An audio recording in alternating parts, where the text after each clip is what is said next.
राजा महेन्द्रको जेठो सन्तान भएर पनि राजा बन्न नपाएका अभागी युवराज रविन्द्र शाह।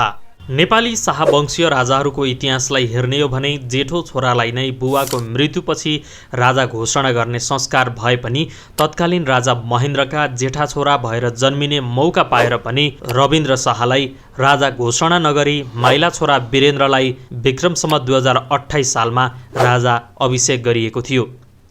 तत्कालीन समयमा राजा अभिषेक गरिएका वीरेन्द्र वीरविक्रम शाहभन्दा अगाडि विक्रम सम्वत 1996 साल अर्थात् वीरेन्द्र जन्मिनुभन्दा 6 वर्ष अगाडि नै दरबारमा काम गर्ने गीता गुरुङको कोखबाट राजा महेन्द्रको जेठो सन्तानको रूपमा जन्मिसकेका थिए रविन्द्र विक्रम शाह।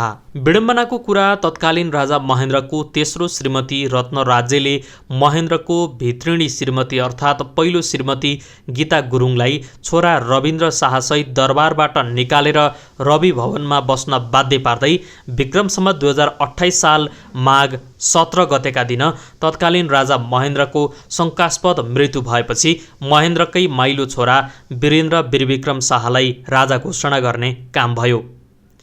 स्मरण रहोस्, गीता गुरुङ महेन्द्रको जेठी श्रीमती थिइन्। महेन्द्रको दोस्रो श्रीमती इन्द्र राज्यलक्ष्मी शाह थिइन् भने तेस्रो श्रीमती रत्न राज्यलक्ष्मी शाह थिइन्। महेन्द्र राजाको जेठो श्रीमती गीता गुरुङबाट जेठो छोरा रविन्द्र विक्रम शाह जन्मिएका थिए भने राजा महेन्द्रको माइली श्रीमती इन्द्र राज्यलक्ष्मीबाट माइलो छोरा वीरेन्द्र वीरविक्रम शाह र धीरेन्द्र वीरविक्रम शाह जन्मिएका थिए। कतै कतै राजा महेन्द्रको तेस्रो श्रीमती रत्न राज्यबाट ज्ञानेन्द्र शाह विवाह अगाडि नै अवैध सम्बन्धबाट जन्मिएको र मावली हजुरबुवा हरि शमशेर राणाको दरबारमा राखिएको थियो र त्यतिखेर दरबारमा ज्ञानेन्द्रलाई भित्राइएको थिएन भनेर पनि भन्ने गरिन्छ। पछिल्लो समय विक्रम सम्वत 2007 साल कार्तिक महिनामा तत्कालीन राजा त्रिभुवन सबै परिवार भारतमा शरण लिन पुगेको बेलामा शाह राजाहरूको दरबारमा नभित्र्याएका बालक ज्ञानेन्द्र शाह नेपालमै छोडिएका कारण तत्कालीन राणा प्रधानमन्त्री मोहन शमशेर राणाले 5 वर्षीय बालक ज्ञानेन्द्र शाहलाई राजा घोषणा गरेका थिए।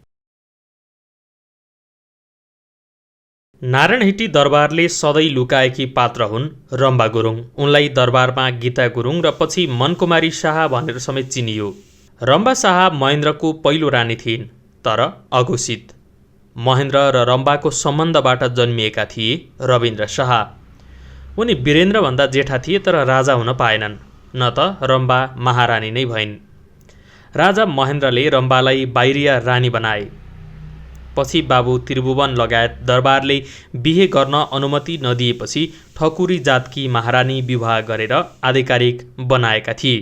रम्बातर्फका महेन्द्रका जेठा छोरा हुन् रविन्द्र शाह। उनलाई दरबारका सदस्यभन्दा धेरैले कवि र गीतकारको रूपमा चिन्ने गरेका छन्। उनको रानी तलाउ किनारा, श्रद्धाको फूल चढाइदिनु आएर लासमा, नपाए फूल भइगयौ तिमी रोइदिनु आमा, फूलको पातमा 2 थोपा आँसु यो मेरो खस्यो कि, म फूलसँग भुलौँ कि म जुनसँग खुलौँ कि जस्ता दर्जनौं गीत चर्चित रहेका छन्। उनले लेखेका गीत नारायण गोपाल, तारादेवी, आशा भोसले, गौरी केसी लगायत गायक गायिकाले गाएका छन्। रविन्द्र पिता महेन्द्र झैँ राम्रा कवि र गीतकार थिए। उनले आफ्ना गीत र कवितामा आफू र आमाका पीडाहरूलाई पोखेको केही समालोचकहरूले बताएका छन्। उनका छोरीहरू रचना प्रसाई, सिर्जना थापा र छोरा पविन्द्र विक्रम शाह छन्। रविन्द्रको निधन 2054 सालमा भयो। रविन्द्रको मावली रुम्जाटार भए पनि उनको मावलीसँग कुनै सम्बन्ध रहेन। उनका मामा श्रीकृष्ण गुरुङलाई रविन्द्रका सन्तानको बारेमा कुनै जानकारी छैन। रम्बा गुरुङको विषय जोडेर नगेन्द्र नेउपानेले लेखेको दरबार बाहिरकी महारानी नामक उपन्यासको कथावस्तु यिनै रम्बा गुरुङको हो। त्रिभुवन राजा भएका बखत महेन्द्र युवराज थिए। महेन्द्रको रम्बासँग प्रेम सम्बन्ध गाँसियो, जुन कुरा त्रिभुवनलाई मन परेको थिएन। नभन्दै रम्बाले दरबारमै छोरा रविन्द्र शाह जन्माइन्। रविन्द्रको जन्म 1990 वा 1996 सालमा भएको भन्नेमा विवाद छ, तर रम्बा गुरुङसँग 13 वर्ष बिताएका उनका भाइ श्रीकृष्ण गुरुङ रविन्द्र 1990 सालमै जन्मिएको बताउँछन्। यदि रविन्द्र 1990 सालमै जन्मिएका भए चाहिँ महेन्द्र 13 वर्षको हुँदा रविन्द्र जन्मेको प्रमाणित हुन्छ। यदि 1996 सालमा जन्मेका भए वीरेन्द्रभन्दा 6 वर्षले जेठा देखिन्छन्। राजा महेन्द्रले बिहे गरेर ल्याएका 2वटी रानी हुन्, इन्द्र राज्यलक्ष्मी र रत्न राज्यलक्ष्मी शाह। उनीहरू दिदीबहिनी थिए। यसरी दरबारले बेइते र ल्याइते भनेर छुट्याएको रम्बाको मृत्यु 2030 सालमा भयो। 2017 सालदेखि दिदीको अन्तिम दिनसम्म सँगै बिताएका श्रीकृष्ण गुरुङ रम्बाका भाइ हुन्। उनी पूर्व बेलायती सेना हुन्। 7 वर्ष बेलायती सेनामा जागिर खाएर फर्किएपछि दिदीसँग करिब 13 वर्ष बिताएका श्रीकृष्ण दिदीलाई गुरुङ भएकै कारण दरबारले जीवनभरि हेला गरेको बताउँछन्। रविन्द्रले चन्दा शाहसँग विवाह गरे। रविन्द्रको बिहेमा म पनि थिएँ। त्यतिखेर बुबा महेन्द्र र उनका भाइहरू कसैको उपस्थिति थिएन। बिहे गरेपछि केही समय रविन्द्रले आमा रम्बालाई सँगै राखे, तर सासु बुहारीको कुरा नमिलेपछि दिदी 32 पुतली स्थित पुरानै घरमा फर्किन्। रम्बाका भाइ श्रीकृष्ण भन्छन्, दरबारले 4 जना नोकर र दिदीको घर खर्च सहित गरेर वार्षिक 20,000 रुपैयाँ दिन्थ्यो। रत्नबहादुर काजीले पैसा ल्याएर दिदीलाई दिन्थे। त्यो पैसाले 1 वर्ष धान्न पुग्दैनथ्यो। त्यो सुविधा महेन्द्र बाँचुन्जेलसम्म मात्र कायम रह्यो। उनले भने 2028 सालमा महेन्द्रको मृत्यु भए लगत्तै सबै सुविधा कटौती गरिएको श्रीकृष्ण सुनाउँछन्। राजा महेन्द्रले पढ्न भनेर रविन्द्रलाई एकपटक दिल्ली पठाएका थिए। पछि उनलाई विदेश जानै नपाउने गरी दरबारले निषेध गरिदिएको श्रीकृष्णको स्मरण छ। दिदीलाई ब्रेन टिबी जस्तै टाउकोमा रोग थियो। पहिले पनि भारतको भेल्लोर लगेर ठिक भएको थियो, पछि बल्झियो, फेरि वीर अस्पतालमा लगेर निको भयो। बल्झिने र वीरमै लगेर उपचार गर्ने क्रम चल्दा चल्दै दिदीको निधन भयो अनि म फेरि रुम्जाटार फर्किएँ।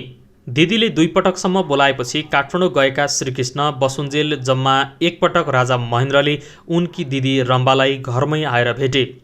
अरू बेला दिदीले नारायण हिटीमै गएर भेट्थिन्।